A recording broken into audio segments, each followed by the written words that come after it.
வணக்கம் வேளாண்மை மக்களே. நான் வந்து பார்த்திங்கன்னா கயத்தார் தாலுகா வனமாக்குளத்துலேருந்து பேசுகிறேன்.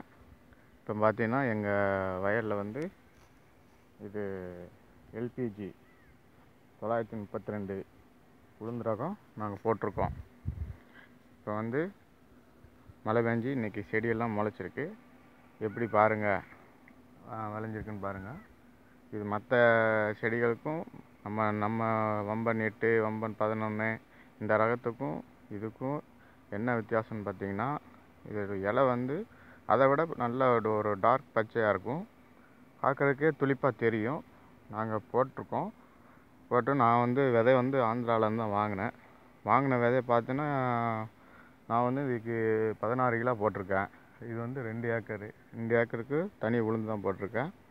பார்த்தீங்கன்னா உளுந்து எல்லாமே அப்படியே இப்போ நம்ம எங்கேயாவது வெளியில் வாங்கின விதைனா கூட 1-2 சுவாடை இருக்கும், முளைக்காது, முளைப்பு திறன் இருக்காது. நான் கூட சரி அப்படித்தான் அப்படின்னு நினச்சி 8 கிலோ போட்டேன். 8 கிலோவும் அப்படியேவும் ஒரு குறுக்கத்துக்கு வந்து 8 கிலோ போட்டேன்னா 8 கிலோ அப்படியே முளைச்சிருக்கு.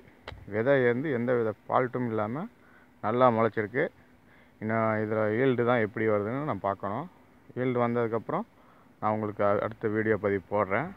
அடுத்து வந்து மருந்தடிக்கும் போது ஒவ்வொரு வீடியோவும் தொடர்ச்சியாக நான் போட்டுக்கிட்டே இருக்கேன். நன்றி, வணக்கம்.